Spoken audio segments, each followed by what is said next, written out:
guys, welcome to my channel. Hi guys, welcome to Samayal.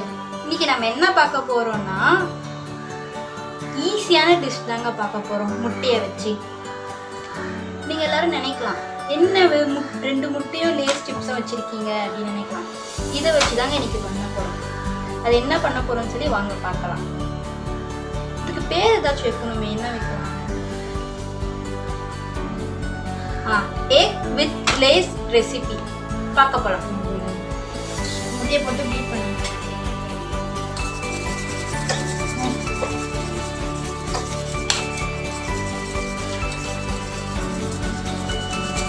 நல்லா beat பண்ணிக்கோங்க.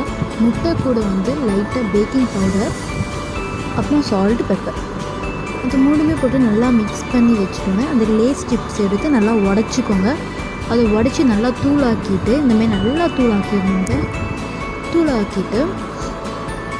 நம்ம beat பண்ணி வச்சுருந்தோம் பார்த்தீங்களா முட்டை, அந்த முட்டையோட இந்த சிப்ஸை ஆட் பண்ணிவிட்டு அதையும் லைட்டாக, நிறையா பீட் பண்ணாதீங்க, சும்மா ஒரு லைட்டாக ஒரு பீட் பண்ணி விட்டிங்கன்னா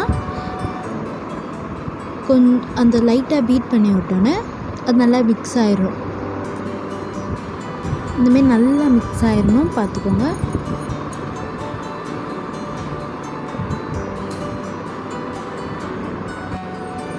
அடுப்பை ஆன் பண்ணிவிட்டு தோசைக்கல்லை வச்சுட்டு நம்ம அடித்து வச்சுருந்தோம் பார்த்தீங்களா அந்த முட்டையும் லேஸ் சிப்ஸும், அது ஒன்றுமே இல்லாத இந்த எண்ணெய் ஊற்றிக்கணும். நம்ம பீட் பண்ணி வச்சுருக்கோம் பார்த்தீங்களா முட்டை, சால்ட்டு, பெப்பரு, லேஸ் சிப்ஸ், அதுதாங்க நம்ம ஊற்றிட்டு தேவைன்னா வெங்காயம் போட்டுக்கோங்க. அப்புறமா கொஞ்சம் தக்காளி போட்டுக்கோங்க. உங்களுக்கு என்ன தோணுதோ அதை போட்டு நான் வெங்காயமும் அதெல்லாம் நான் போட்டுருக்கேன். போட்டு லைட்டாக ஆயில் ஊற்றிட்டு ஒரு 5 நிமிஷம் இதை வேக விடலாம். ஃப்ளேம் கொஞ்சம் ஸ்லோவில் இருக்கும். வச்சு நம்ம ஓப்பன் பண்ணி பார்த்துடலாம். ரெடி ஆயிடுச்சு.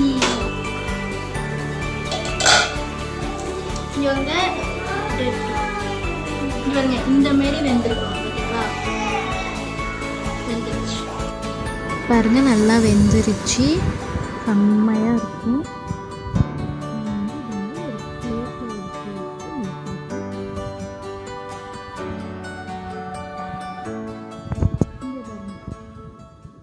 எக்கும் லேஸ் சிப்ஸும் வச்சு ரெசிபி இது. நீங்கள் ட்ரை பண்ணி பாருங்கள், வீட்டில் எப்படி இருக்குன்னு கொஞ்சம் கமெண்ட் பண்ணுங்கள். இந்த வீடியோ உங்களுக்கு பிடிச்சிருந்தா லைக் பண்ணுங்கள், ஷேர் பண்ணுங்கள், மறக்காமல் சப்ஸ்கிரைப் பண்ணுங்கள்.